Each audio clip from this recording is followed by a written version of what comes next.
everyone. Thank you for coming to our Disability Awareness Day. My name is Karen Matsuoka. I use she, her pronouns, and I'm a senior. My name is Amelia Kane. I also use she, her pronouns, and I'm also a senior. Disability Awareness Day has been planned by students in the Leadership in a Diverse Society class with the hopes of facilitating dialogue in the school about disabilities and giving members of our school community with disabilities and those in special education a space to center their experiences. For our last portion of the day, NNHS students with intellectual and physical disabilities will be discussing their experiences with disabilities, both inside and outside of school. To best respect our speakers, we encourage everyone to put your phones away till questions and focus your attention on this presentation. Now I'll ask our panelists to please share their name, disability, and pronouns if you're comfortable. I'm Sonia. I use she, her pronouns. I'm a junior, and I have a diagnosis of ASD, which fully stands for autism spectrum disorder, or like most commonly just known as autism. And it's like complicated, but basically the main core of it is like struggle with social skills, and that can include like a whole variety of things, such as like lacking facial expressions, or like having trouble recognizing like social and like nonverbal cues. And yeah. My name is Celine. I use pronouns of he and him. When I was 3.5 years old, I was diagnosed with a condition called muscular dystrophy. It is a protein named dystrophin, which is found in muscle cells. And my parents noticed that there was something up with me when I wasn't running as fast as my peers, and the stairs were challenging. I was delayed in my gross motor skills.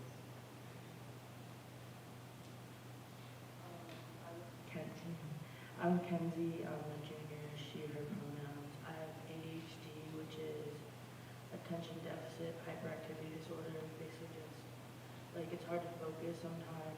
Well, not sometimes. It's hard to focus without like medication. Very active, and it's so hard to control. Just like I don't know. It's not like. Hi, my name is Sophia. I use she, her pronouns. I'm a senior. I have dyslexia, which is a learning disability, which makes like reading and writing more challenging.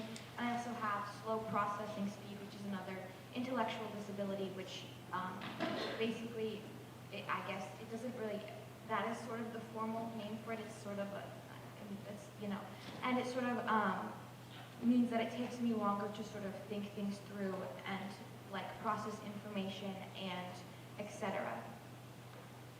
Hi, I'm Adam Dingen, and I'm a senior. I use he, him pronouns, and for my disability, I suffer from a lot of anxiety and depression, and that kind of manifests itself as becoming part of a intellectual disability, making it hard for me to stay up to pace with learning and especially communication. Okay, so we're going to move on to our second question. What is the appropriate terminology to use when talking about people with your disability? I can start with this one. So, of course, I think, I don't know if anybody was here for the faculty panel, one thing that was talked about there was that a lot of times it's really dependent on the individual and how they choose to identify. For myself, I identify someone, as I said, with dyslexia and I guess learning disabilities. And I think, you know, the best way to refer to someone's disability is however they choose to call themselves. And of course, like noting that like them as a person and their personality and etc. is oftentimes like a more important part of their identity. Well, I know some like phrases that like I should not be used, like should not say like someone like suffers from a disability. You should say like that they like live with it instead. And or like in case of my disability, which might mean you go into a wheelchair, you see, instead of saying wheelchair bound, you could say that this person needs assistance of a wheelchair, and the word crippled should never be used. Yeah.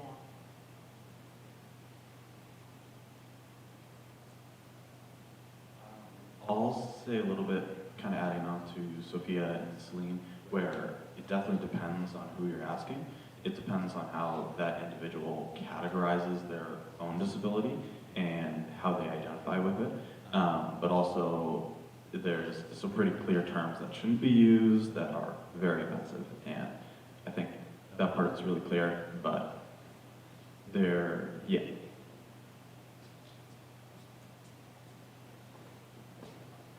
Okay, our next question is, what is the biggest challenge you face living with a disability?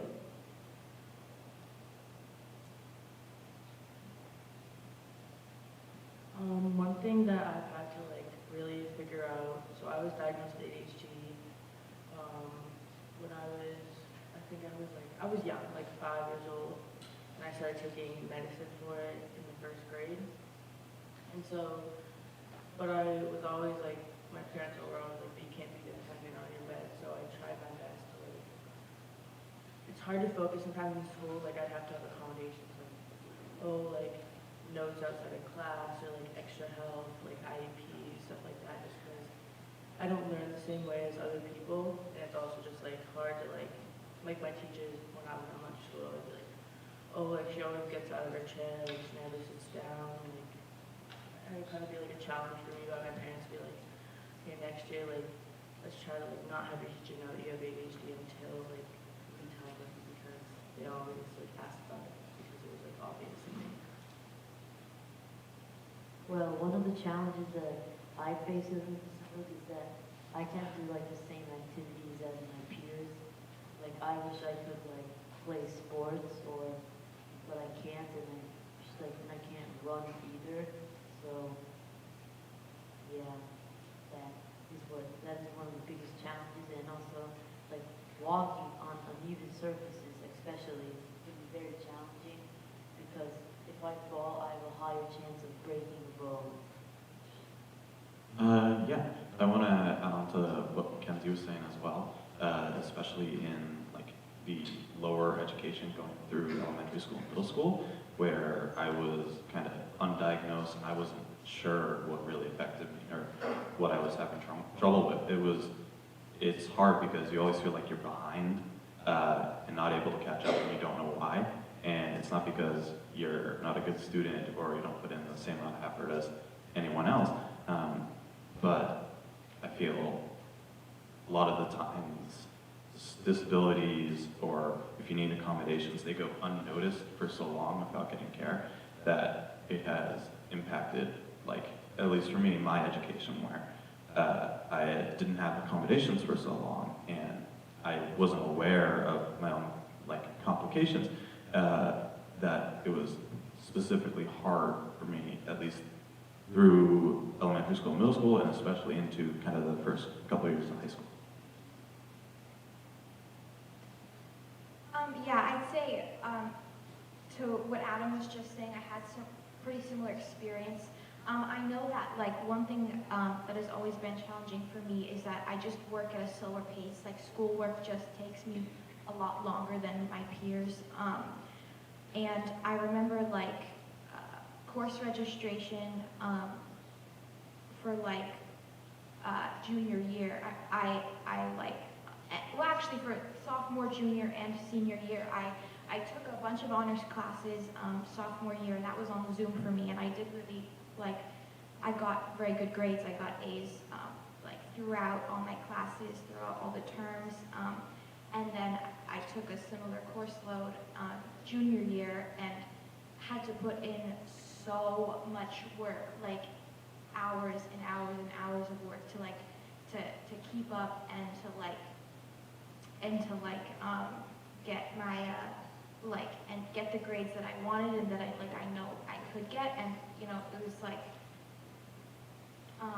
challenging for me because like I would have like breakdowns like weekly, like crying in tears, like frustrated that like it was taking me so long just to like get like the grades that I had like put so much pressure on myself, and for so long I had like, you know, people didn't really like realize that, and I still think a lot of my peers, maybe not anymore because I'm talking about it right here, don't know that like I have a disability, and so like I think a lot of people really assumed that like school came really naturally to me and would always give me like comments like, oh my God, of course you're gonna like I genuinely would get comments like, which I know were like intended to be really like thoughtful and like sweet, like, oh, I bet you did really well on that, or like you're so smart, etc. And like again, like I know that there was no harm intended with comments like that, but it would get to me because then I would like have this standard for myself that was like really hard. And so like coming into like senior year, I finally had like a reality check with myself, and I was like,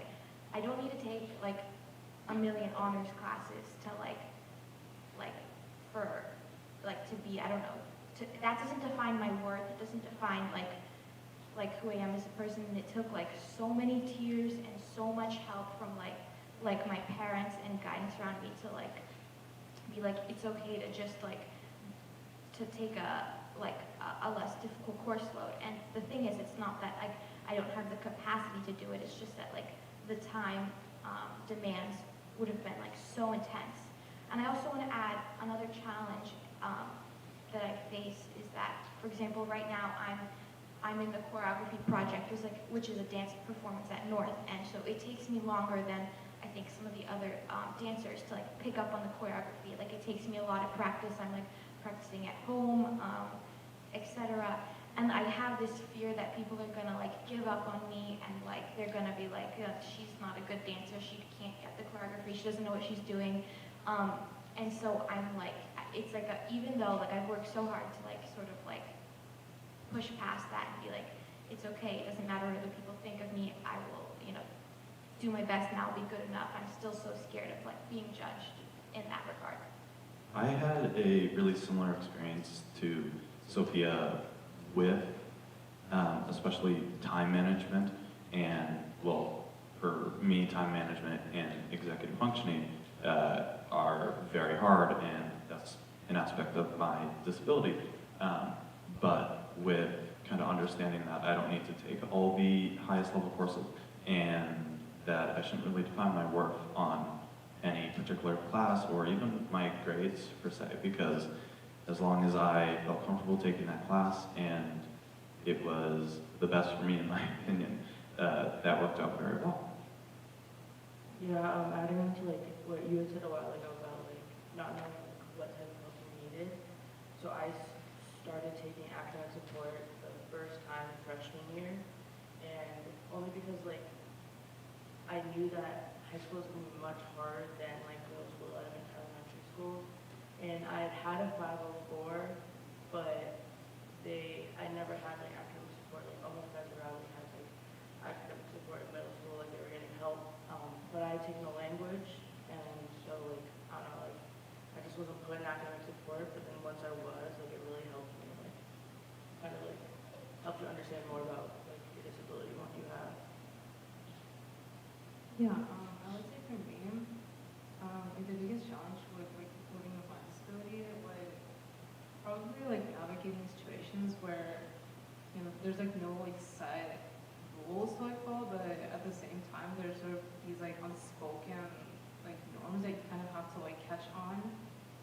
And for many, like if not all autistic people, they tend to have like a better understand like something that's like explicitly told to them, you know, like, oh, you need to do this and this, or like you absolutely cannot do like X, Y, Z or something like that.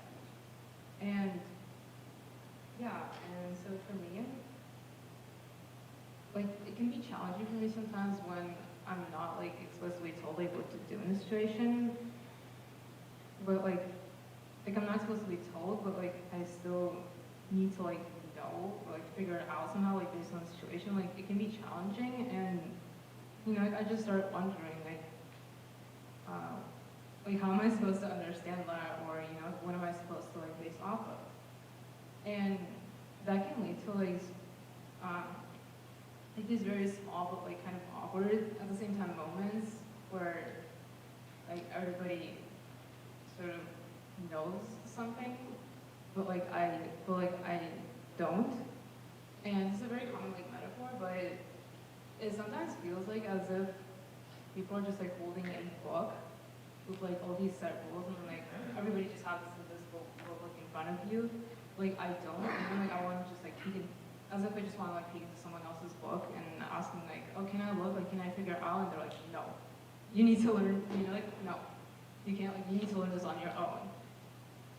And yeah, I think I'm getting better at that, but yeah, I guess there's still like lots to work out, to work on that, in that sense. Well, I agree with that because I feel like, especially in high school, having a disability and trying to get accommodations and figuring things out is really forging your own path because everyone is a unique individual, especially with their own disability. That it takes a while for you to understand yourself and what you need, and know what you need to do to continue to grow and continue to understand things.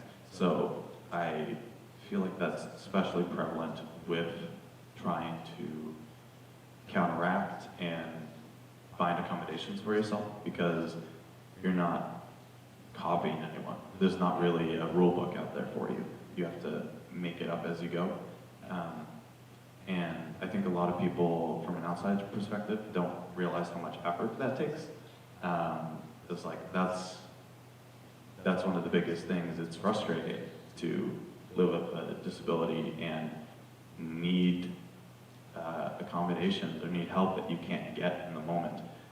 And that's something that's really overlooked for the amount of effort and the amount of time that like you put in to work on that.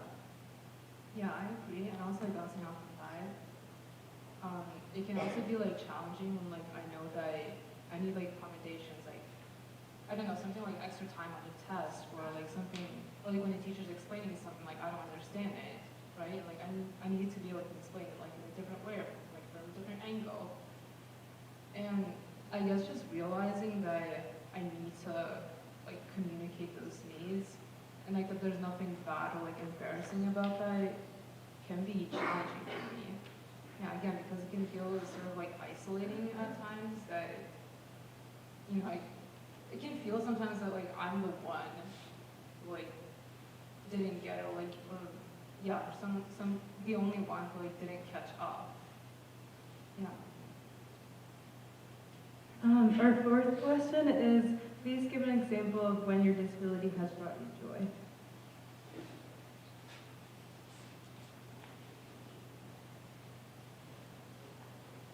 Well, I don't think that like a disability necessarily gives you like joy, but like something that not necessarily brought me joy, but is like important to acknowledge is that like I have met many amazing people, like from doctors to researchers that want to work just as hard to find a cure, and like makes me feel like happy that other people are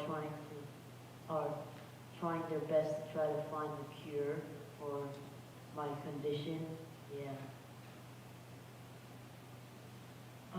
One thing is that I feel like I talk a lot, but also like I don't have a hard time talking to certain people. Like I'm more likely to like see someone and just start talking to them, which I mean isn't always good, but like sometimes it's good because like people on my team. Oh, I'm also very active, so I like playing sports. Like I'm on the basketball team, I'm on the frisbee team, I'm on the unified basketball team, and I'll be talking to my friends, and then I'll see somebody and they'll be like, oh, you know like a lot of people. I'm like, I feel like I don't, but I just talk. Like I just talk to people and I make friends like easily, I guess. There's also a bit of bonding that you get with other people who struggle the same as you do, and especially with disabilities, it's a lot of that is not often visible until you make those connections and someone is able to open up to you. Because it's like, I personally don't go around being like, oh yeah, I have this, and this always affects me. Only in certain scenarios that I even bring that information up. And like, for example, this is a very good opportunity for me to bring that information up and to talk about it, and hopefully to make even more connections with other people. I have to agree that for me, the joy definitely comes from other people. I know my freshman year here, I got tested for a 504 plan. I had been in programs through elementary school to help me with being proficient with reading and writing, etc. But it was it's the people that I've met, Beth Swiderski, she's my guidance counselor, and I've had tutors in the past, and they have just been there for me, and it has brought me so much they brought me so much support, and that's just meant the world to me. And I think also another moment that I know brought me so much joy was when I finally got my 504 plan freshman year. It was so validating to be other people can see and agree and can confirm that yes, I have these disabilities. Personally, my disabilities are invisible, so you can't tell that I have them by looking at me. And so it was just so validating and so liberating to be somebody else sees this and believes me and knows I'm struggling and is wants to support me. And that was definitely probably one of the most, I guess, joyful moments you can get.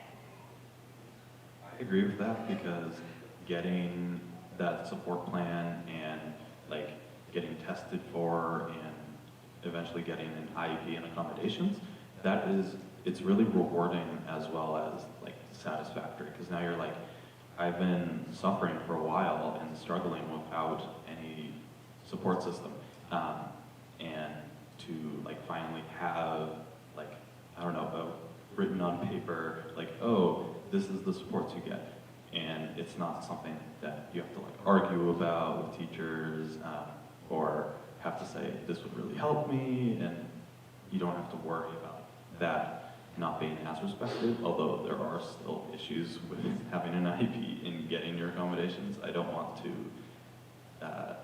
dismiss that, because I feel even today as a senior, I still struggle sometimes with getting my accommodations respected and followed through on in assignments, tests, quizzes, or just with certain teachers.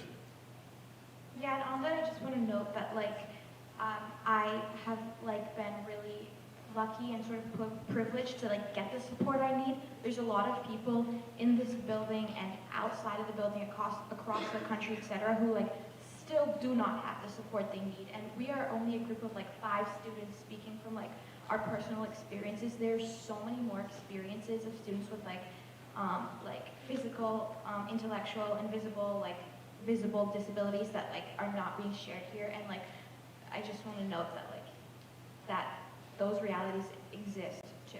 As well as those realities, I feel there's also an inherent flaw with how we use and treat people with accommodations. That whole process is pretty strenuous. It takes a while to get tested for a 504 and get tested for an IEP.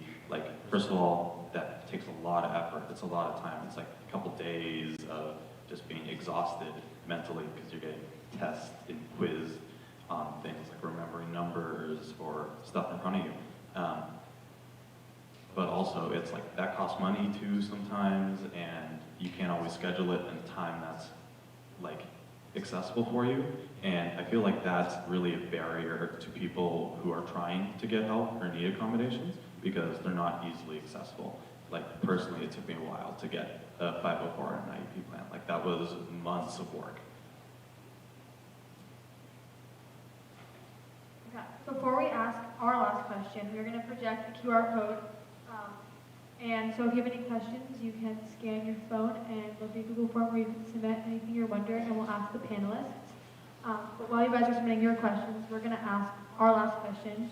It's 2 parts. So the first part is, what is one thing that you wish people knew about you? And the second part is, what are some things that people can do to be better allies to the disability community, both at North and in the world?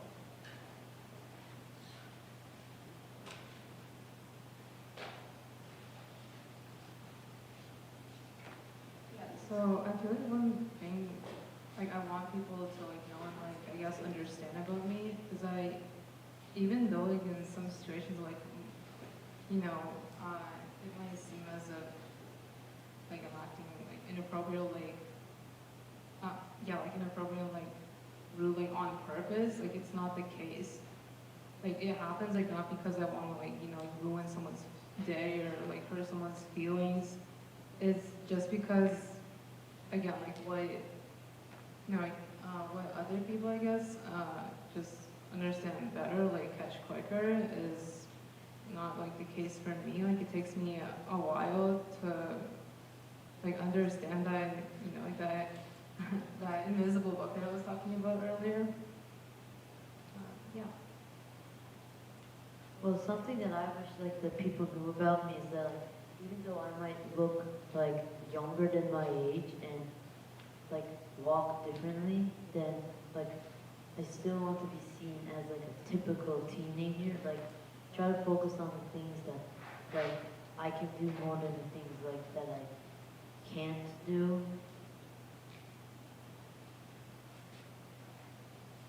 One thing I just want to point out is I really like that you said typical because I was here for C block, the teachers panels, and when he was saying like, instead of saying normal, say typical because normal is like a setting for a washing machine because something can be normal to us and not normal to you, but something typical is like don't use normal, use typical. Yeah, like people aren't washing machines, and to use normal or I feel like something that is somewhat offensive is like people saying like there's different levels to your disability. Like there's not. If you suffer, not sorry, shouldn't say suffer, but if you have a disability or whatever, there's no way of kind of quantifying that, and you don't want to because that's inherently making it harder to, or I can't get the words for it, but makes it harder to justify my accommodations of disabilities. Yeah, I mean, like when people are like, oh well, I have it worse, so there are people in some of my classes that are like, not even one, but like, they just be like, well, I have ADHD, so this. And like, I grew up like, being like, don't use it as an excuse, like, don't really like, not something to be ashamed of, but just be like, don't like, use it as a crutch. And so when people say that, it just kind of like, makes me like, rubs me the wrong way sometimes. Yeah, back to the like normal typical thing, like for example, like my normal is having a 504 plan, but that might not be typical for like everybody, but it's my normal. So we would like to answer or ask some questions from the QR code. Thank you for everyone who asked some questions, and feel free to continue asking more. So the first question is, how are your family supportive of your disabilities? So both of my parents work in the school district. One of them is head of special education in Oak Hill, and one of them's a counselor here. And so they're familiar with like all of the things that I deal with. So they've always been supportive, always been there. They probably understand it more than I do at this point. I mean, yeah, my parents, I never had a problem with my parents. I have to say that, like, having your parents understand it is both positive and a negative, because first of all, it's nice to have your parents like advocating for you and helping you out in the process, but also sometimes that's almost intrusive because you're trying to gain your own independence, and I feel like that's definitely a struggle for myself with my accommodations and supports, where it's like, if I need this to function, how am I going to be independent from that? And like looking forward past high school, I'm like, how am I going to navigate these situations? And I think my parents are definitely going to be there for me, because at this point in my like career with my disability, they've really come to terms with what I need support with, and how I can use them to help. Yeah, I mean, my mom's over there, she knows what I'm about to say, but like, she always is like, oh, like, meds, like, oh, take your meds, like, right when I wake up, and I don't even have a chance to like do it myself, and then she'll be like, oh, like, what about college, like, what about that? I'm like, well, I mean, I kind of grew up with you telling me when to do it, so it's gonna be a struggle for me to like remember, but it's also like yeah, one of the like positives and negatives of doing it.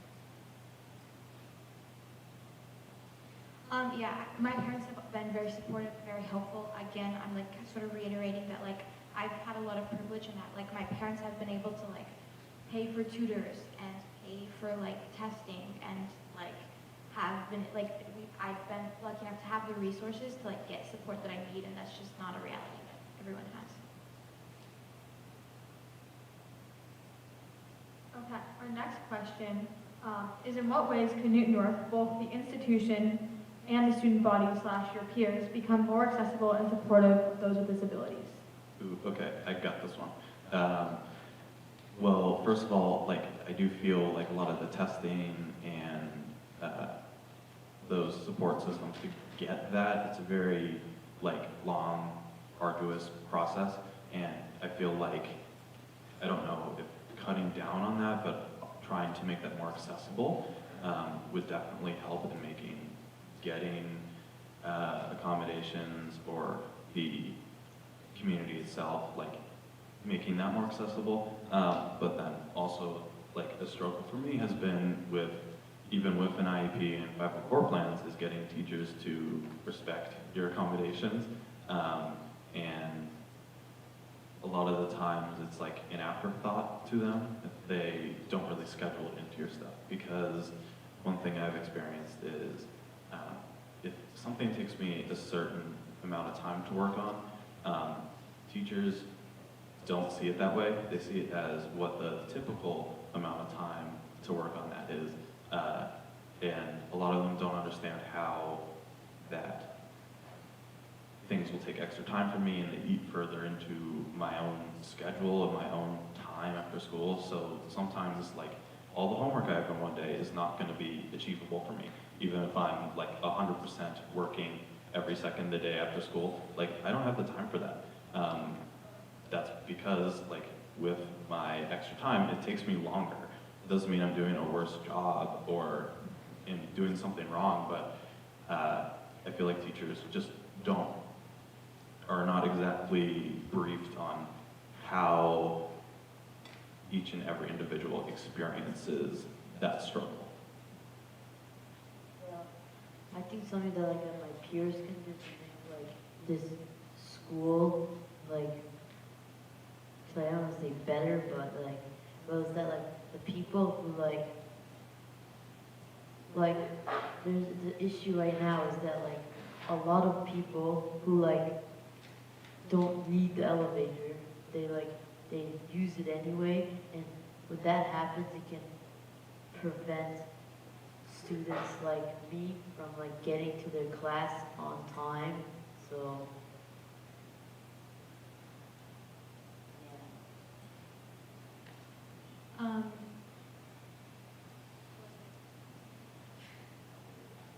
okay, I remember. Okay.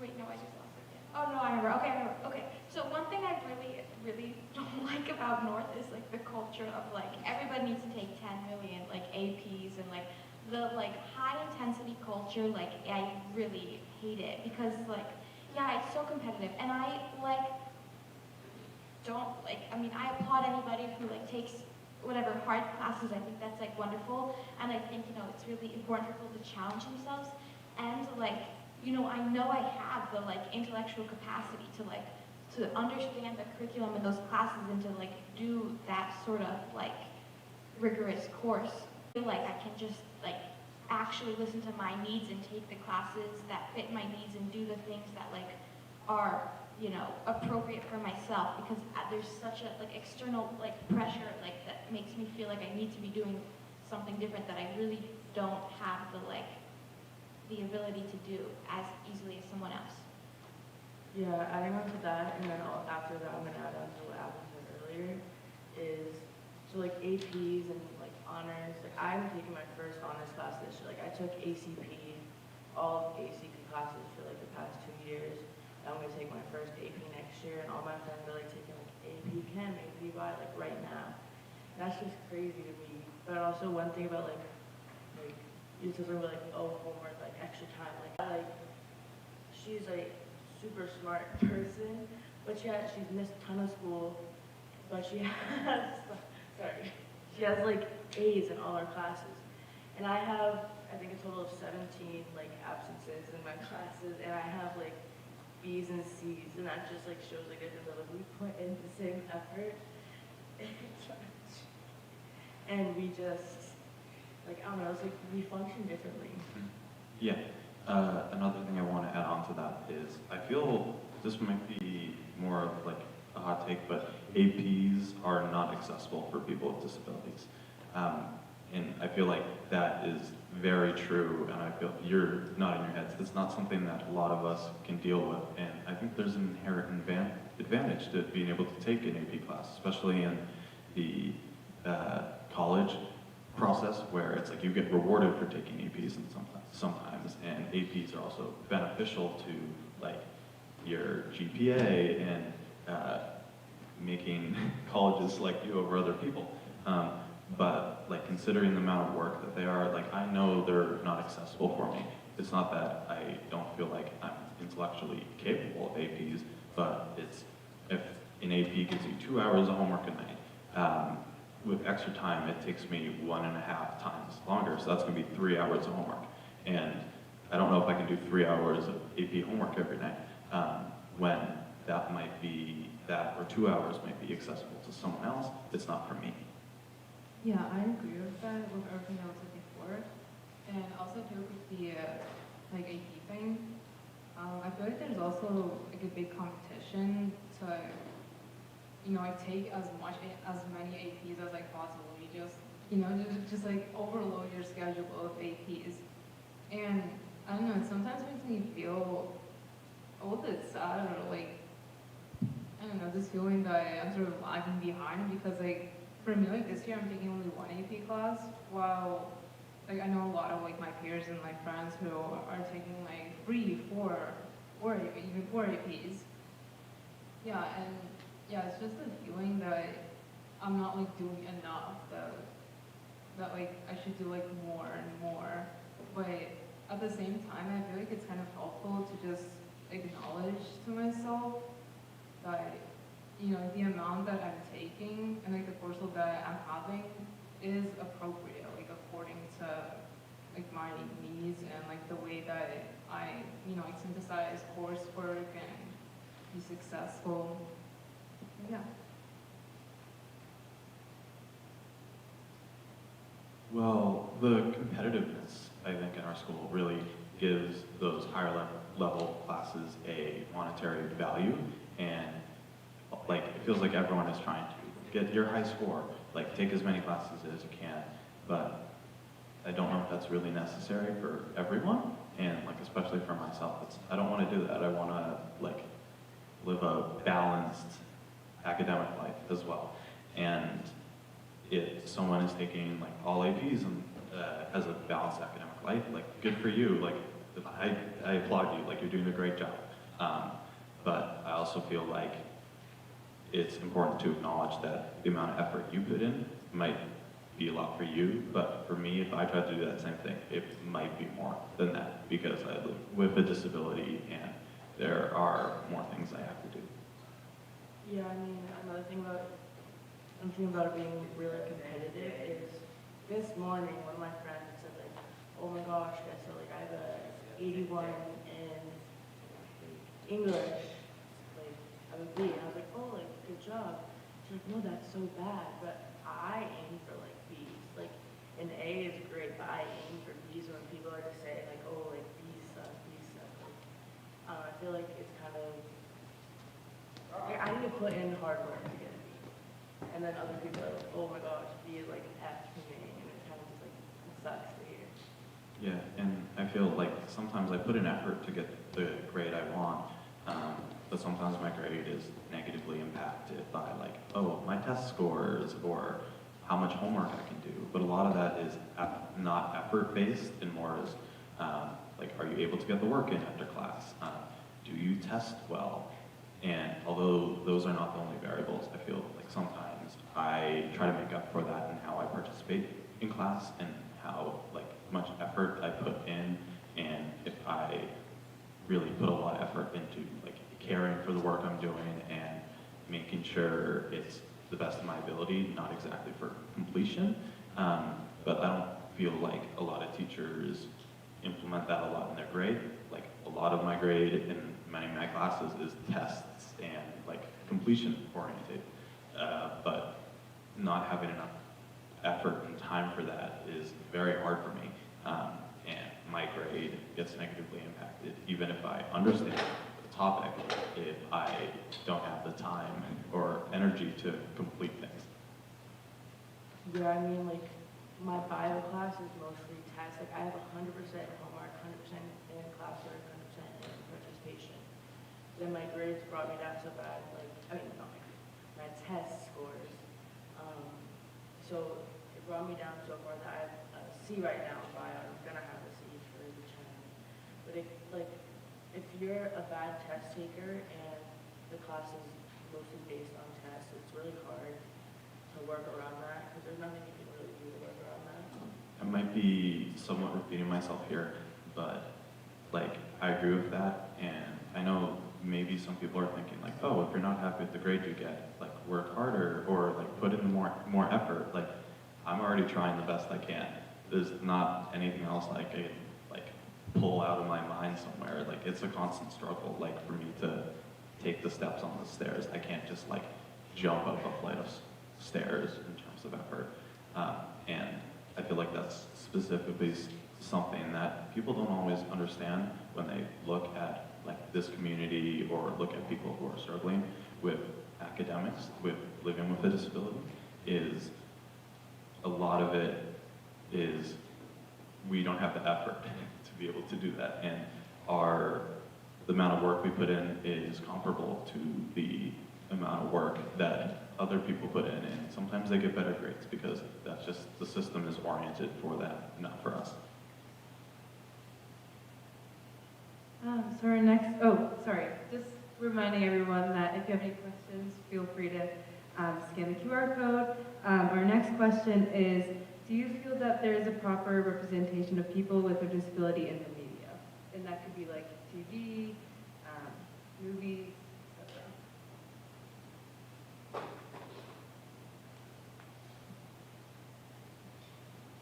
No, I really don't. Like, I just really don't think so.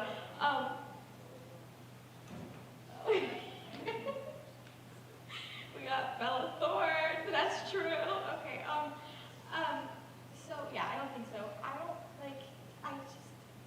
I think that like people have a pretty minimal understanding of like how to like interact with people with disabilities, especially I think visual and physical disabilities are like also just like I think people tend to like unintentionally other those people, and so I think there's not a good understanding of how to interact with those people.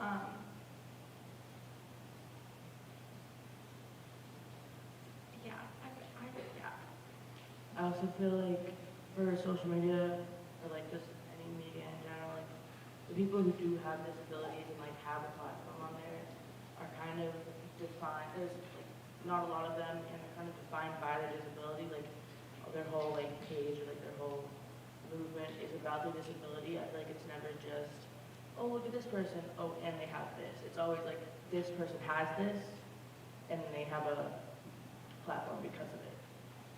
Yeah, and I feel like sometimes disabilities are like terms people like put in their bio or stuff like that. It's like, oh, I have this. But social media is pretty shallow with that representation. And there's a lot more than just having something. It's through social media, you can't always get the full picture of how that affects someone's life. And for that same reason, I feel like there's a big lack of understanding for like, the common folk with disabilities because people don't understand them because the way we talk about it is very linear. Yeah, I agree with that, and I would say that like social media and media in general often portrays people with disabilities as like it portrays it as just like one-sided, and yeah, it doesn't really show them with like the full extent of like their personality. Like, it just shows one side of them that like, oh, they have a disability, like period. But like it doesn't really portray them as, like people who can, like people who can also have like just genuine interests or like just life passions. This is a bit sidetracked, but it's kind of going to a question earlier about how the North community can kind of help this community. I feel like a lot of the time disabilities and accommodations are often kind of hidden behind a wall. Like first, they're not accessible, but also there's a big lack of education around this too. Like some people may be like even undiagnosed because they don't know what their feelings or what their symptoms are because we don't talk about this. I feel like a lot of time growing up through elementary school and middle school, not having accommodations and seeing people with accommodations, you don't understand that. And I feel in our education system that is not talked about enough. Yeah, and I think what's gonna make it a lot harder is, so the override just recently happened where people have voted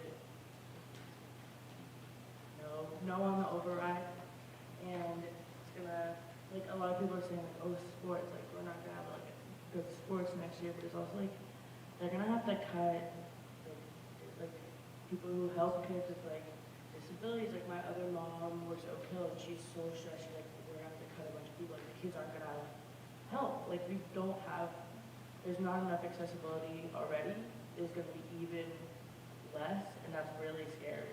Yeah, I feel like the school puts so much resources into like APs as well. It's like, how many AP classes does the school offer? How many classes do we offer about like learning about disabilities? None. I don't think so, at least. Yeah. I also want to add back to sort of like the media conversation. I think oftentimes, like, yeah, it's true that there are examples of people with disabilities in media. Like sometimes there's like characters in wheelchairs or like, there are examples, but I think it doesn't also get into like the intricacies. And so like, for example, I've witnessed like I've witnessed people who are blind being sort of like dragged around by like other students or other people, and like, I'm not a blind person. My grandfather, who I live with, is legally blind. Like the appropriate thing to do would be to like offer your elbow or to ask if they need help. And I think like if like media took it like one step further and like just sort of like to like implement those like examples in, it would go a long way.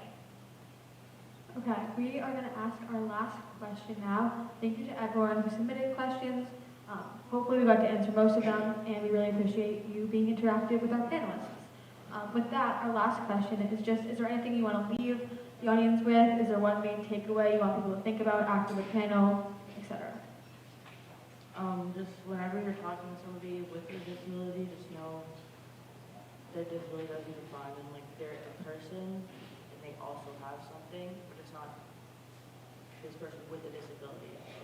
You're talking to a person, and just a little like accessory is like, I don't know, yeah. Yeah. People are really locked into their own perspective, whether that's like, for example, being in higher level classes.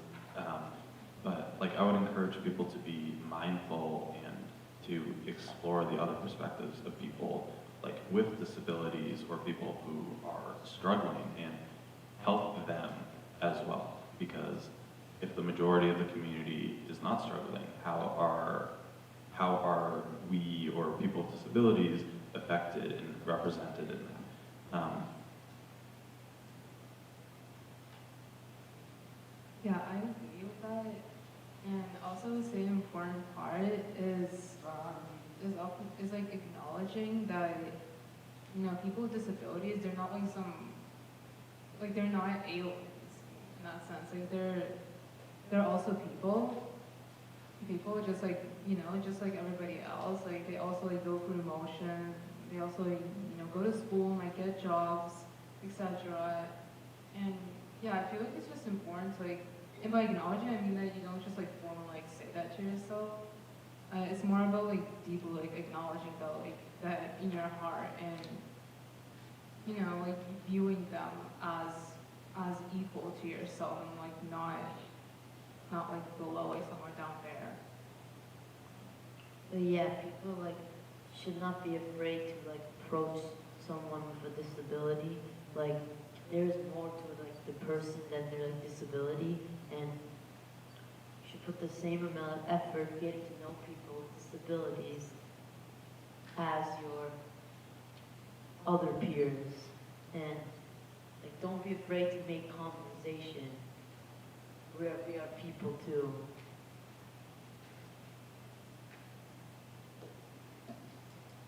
And that is the end of our questions. Thank you all for joining us today during our last talk of Disability Wednesday.